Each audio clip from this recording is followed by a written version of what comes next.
தந்தையார் சொத்து உனக்கே. இந்தா இவளுக்கு செல்லும். தாத்தா சொத்து பேத்திக்கு. வா இந்தாடி குட்டி, இந்த வீட்டு வாங்கிட்டா உங்கள் அம்மாட்ட கூட அப்படித்தா. இந்தா நல்லா இருங்க, பக்கத்தில் வரலாம். இந்த அப்பா நல்லாரு, ஐஸ்வர்யமாரு. உடல்நிலைகள் சரியில்லாமல் வேதனைப்படுவாள். படிப்படியாக நல்லாக்கி தரேன். நல்லா இருமா. மலப்புறம். ஓய் மலப்புறம். நீ என்ன விழுப்புரமா? பழுக்குன்னு வர.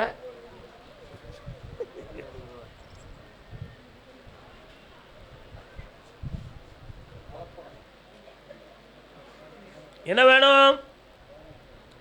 தேனு நல்லா வியாபாரம் போகும். வேற என்ன வேணும்?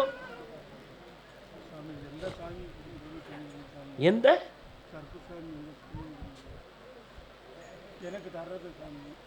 உனக்கு கன்னிமார்கள் தான் வருவாங்கப்பா.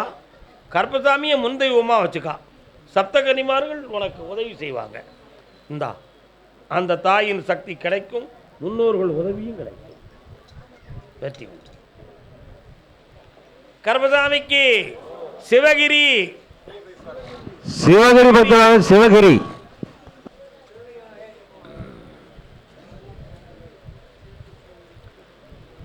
அடுத்த பைசில் திண்டிவனம்.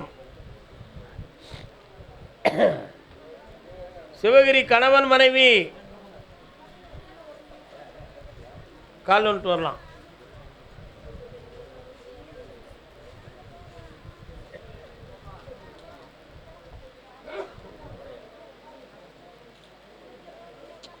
உட்காருங்க சார். புரியல.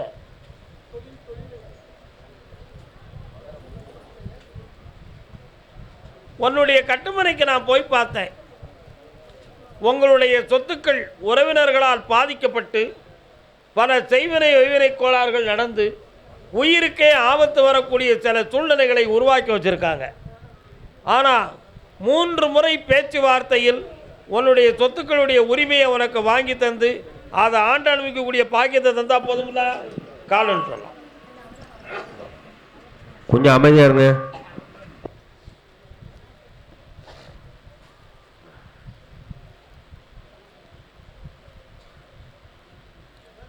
வரலாம். கிடாய் வெட்ட வேண்டியிருக்காமலா? எங்கே வெட்ட வேண்டியிருக்கு? என்னைக்கு செய்ய போகிறீங்க? ஆடி மாதம் செஞ்சுருங்க. சொத்தெல்லாம் முடிஞ்சு தாரேன். பையனுக்கு என்ன பண்ணணும்? வாங்கி தந்துடுறேன். எல்லா வெற்றியும் நடக்கும். பணம் தந்துட்டோம்னா உங்கள் கடன் தந்தாச்சு. போயிட்டு வரலாமே. கருப்பசாமிக்கு திண்டிவனம்.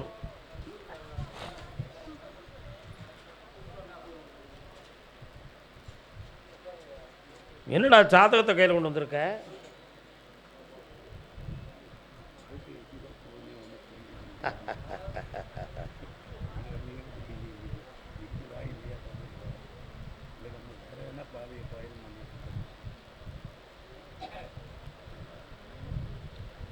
ஸ்ரீராமர் என்ன செஞ்சார்? சீதாதேவியை கொண்டு போய் சிறையில் கொண்டாம வனவாசத்தில் கொண்டு போய் வச்சார். ஏன் வச்சார் தெரியுமா? தெரியாது. ஒரு சாதாரண தலைமை தொழிலாளி போய் மனைவிட்ட சண்டை போடும் பொழுது என்ன ஸ்ரீராமர்னு நினச்சியா? பல நாட்கள் வனவாசத்தில் இருந்த சீதையை சண்டை போடாமல் சேர்த்துக்கிட்டாரே, அதை மாதிரி உன்னைய வச்சுக்கணும்னு நினச்சியான்னு பொண்டாட்டி சண்டை போட்டார். இதை கேட்ட ஒற்றர்கள் ஸ்ரீராமர்கிட்ட போய் சொன்னாங்க. அப்போ உடனே ராமர் எப்படி சிந்தித்தார் தெரியுமா? நாம் ஒரு அரசனாக இருந்து சீதையை ஏற்றுக்கொண்ட காரணத்தால் நம்மளை உதாரணம் காட்டுதாங்களே எல்லாரும், ஆகையினால் நாம் நல்வழியாக போனோம் அப்படின்னு நினச்சி சீதையை கொண்டு இணைஞ்சார், வனவாசத்தில் வச்சுட்டார். அப்போ அரசன் எவ்வளியோ அவ்வளி மக்கள். உண்மையிலே அரசன் எவ்வளியோ அவ்வளி மக்கள். அதை மாதிரி உன்னுடைய தலைமை பீடம் தெளிவில்லாத குழப்பத்தை அடைந்த காரணத்தால் உனக்கு இந்த குழப்பம். சரியாக 1.25 ஆண்டு நீ பொறுமையாக இருந்தனா எல்லா குழப்பமும் நீங்கி தெளிவான ஒரு பாதை கிடைக்கும். அதில் உனக்கு பதவியும் உதவியும் கிடைக்கும். கால் சொல்லலாம்.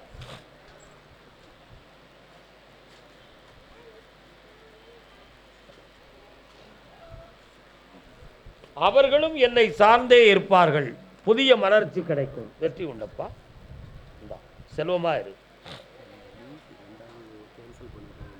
ஆமாம், அது இந்த மாதம் 2ஆவது வருத எழுத சொல்லு. வெற்றி அடையும். கண்ணாடி எடுத்துக்காப்பா.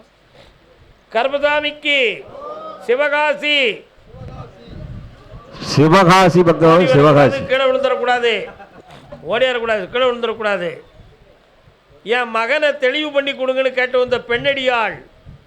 பையனை பற்றி கேட்டு வந்தது யாருமா? வவ்வா.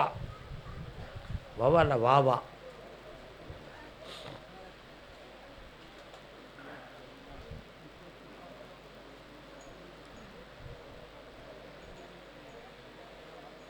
கர்மசாமிக்கு என்னம்மா பண்ணணும் பிள்ளைக்கு?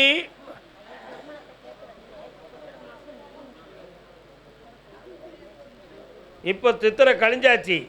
கல்யாணத்தை நம்ம தொடங்கலாம். பெண்ணு கிடச்சிரும்.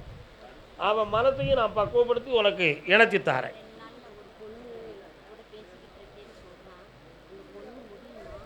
முடிய வைக்கிறேன். இந்த அப்படி அதெல்லாம் எந்த பிரச்சனையும் இல்லை. தைரியமாக செயல்படுமா, வெற்றி கிடைக்கும். போ. தொழிலை பற்றி கேட்டு வந்தது யாரு? வாடா தம்பி வா. அடுத்த பைத்தில் விருதுநகர். அடுத்த பைத்தில் விருதுநகர். விருதுநகர் வாங்க. என்னடா தொழில் பார்க்குறேன்? கண்ணை மூடுறா. கண்ணை முடிக்கா. காலில் விட்டு வா.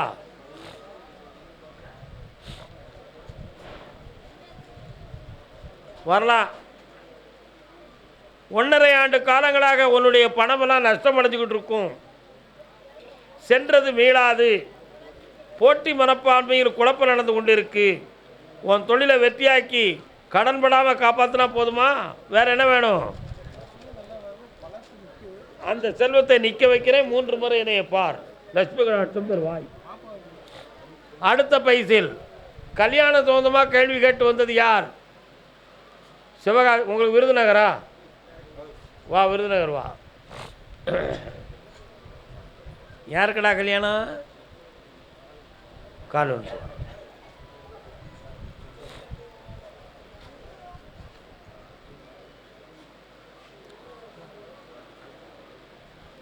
கேட்குற கேள்விக்கு பதில். இவ்வளோ நாள் கல்யாணம் முடிக்காமல் இருக்கியா? பொண்ணுக்கு உட்கார். மகனுக்கா மகளுக்கா? மகளுக்கு. அப்படிதான். உன் பிள்ளை பேர் என்ன பேர்? எப்படி? என்ன படிச்சிருக்கா? விட்டுரு. சிக்கல் பிடுறா. சரி சரி, காலில் வந்துட்டு வாங்க.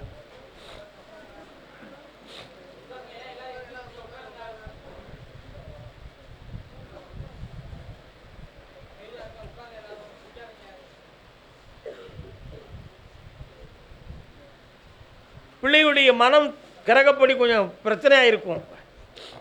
அவள் மனத்தை திருத்தினா தான் கல்யாணம் நடக்கும். புரியுதா? மனத்தை அடக்கித்தாரேன். அமாவாசைக்கு முன்னாடி என்னை வந்து பார். ஜெயிச்சுத்தாரேன். கல்யாணத்தை இந்த வருஷத்துலேயே நடத்தித்தாரேன். வா. அந்த கோளாறு இல்லை, மாற்றிடுவோம். நல்லா இருப்பா. அமாவாசைக்கு முன்னாடி வந்து பார். கால் வந்துட்டு வாமா.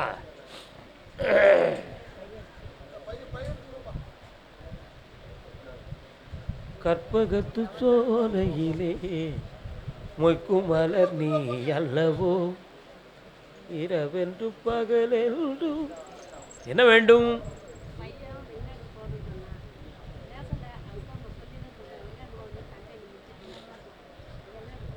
கண்டிப்பாக போயிடுவான். அதில் எந்த சந்தேகம் கிடையாது.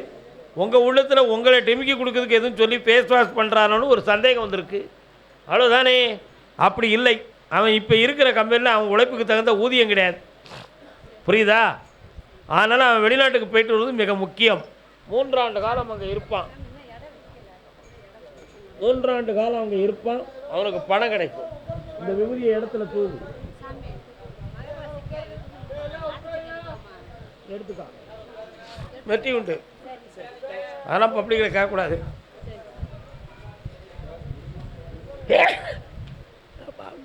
நாமக்கல். நாமக்கல்.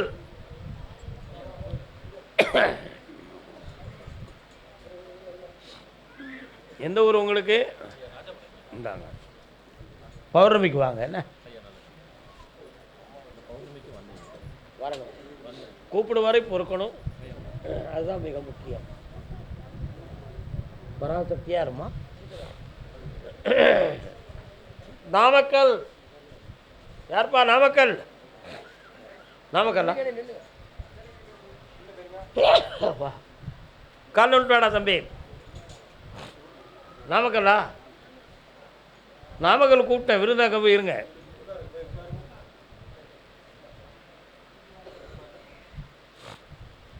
நல்ல காலில் விடலை போய்ட்டு வா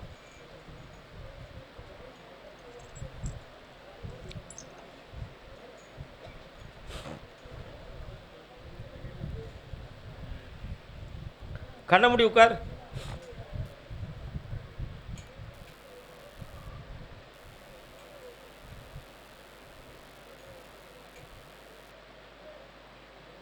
இந்தா உன் கடன்காரங்களை மனசை அடக்கி வைக்கிறேன் பணம் கிடைக்கும் வரை உனக்கு தொந்தரவு இல்லாமல் ஆக்கி தரப்பா வெற்றி உண்டு சென்று கால் வந்துட்டு வாப்பா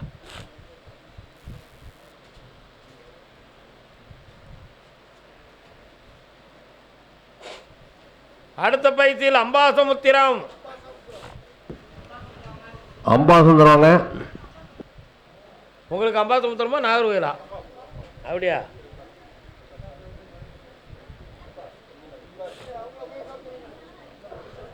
என்னப்பா வேணும்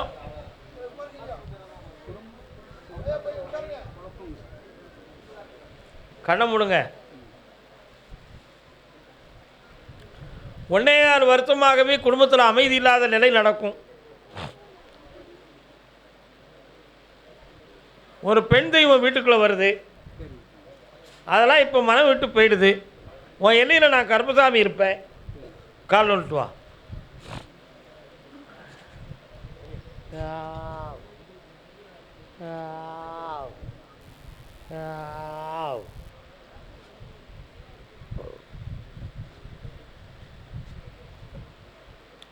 வேற என்னப்பா வேணும் குடும்பம் ஒற்றுமை ஆக்கித்தாரேன் மன வேதனை இல்லாமல் ஆக்கித்தாரேன் இந்தா நல்லா இருப்பா வாப்பா அம்பாய் யூடியூப் ஆஃப் பண்ணுப்பா டிங் டிங்